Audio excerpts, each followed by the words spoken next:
Howdy. How y'all doing? Good morning. Oh.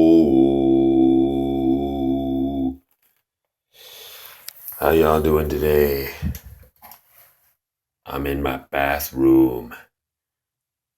I've been up all night, so I'm a little crazy right now. Like a little nuts. I have two nuts. Actually, I have a bowl of nuts.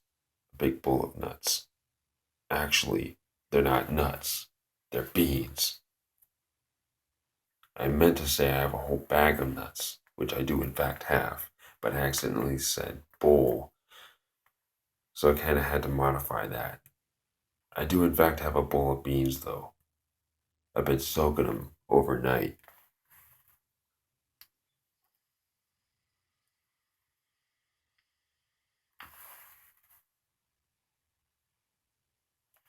I've been thinking about something philosophical.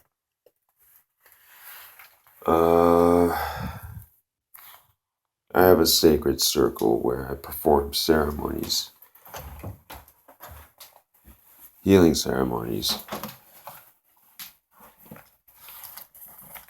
shamanic ceremonies, and I've noticed that every time I perform the exact same ceremony on every patient, every time I perform the exact same ceremony, each individual patient has a unique vision or spiritual experience.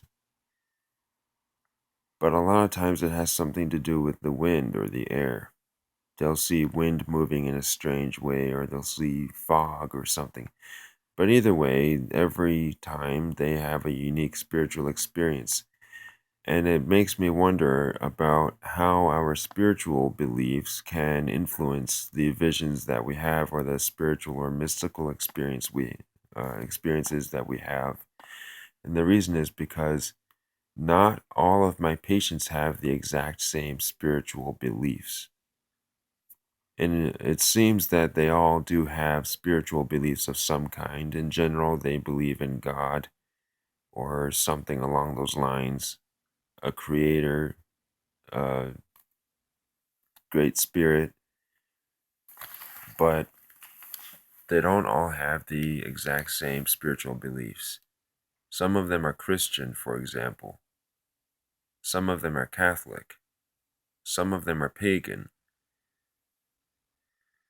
So I wonder how the differences in their spiritual beliefs may or may not affect the mystical experiences they have.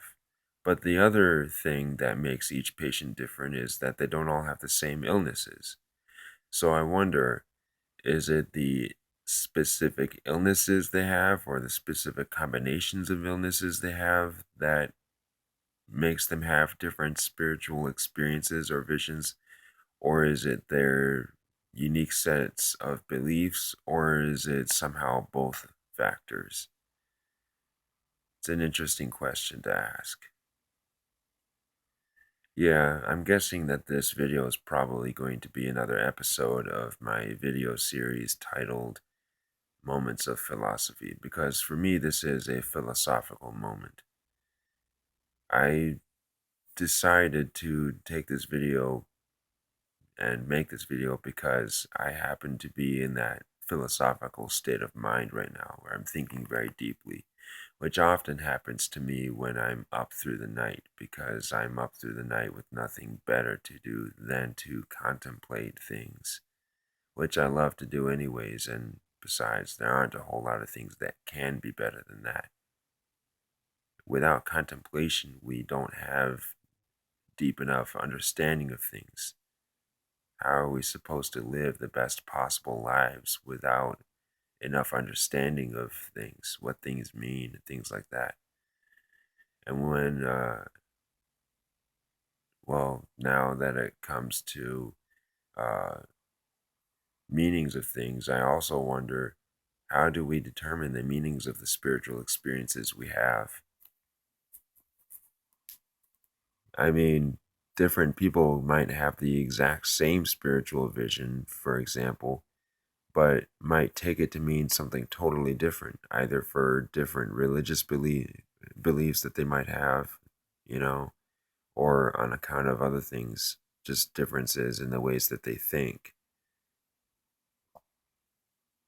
There are all kinds of factors involved in that.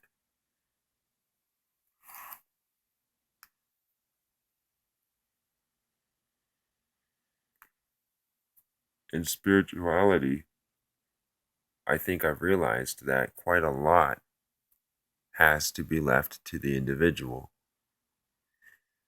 And as a shamanic healer, I've learned that when people have visions during my ceremony that I perform, it's the same ceremony every time. It's a kind of an all purpose healing ceremony. And when people come out of them and they tell me their visions, I always end up telling them that vision was specifically for you. I can't necessarily tell you what it means. That vision was for you. It's a special gift for you that you were meant to have. And at some point, I guess maybe you'll sort of realize what it means. Who knows? But I don't really know for sure. And sometimes it seems like I can intuit a meaning to their visions, but that's not always the case. So, how do we know what the real meaning of a vision is?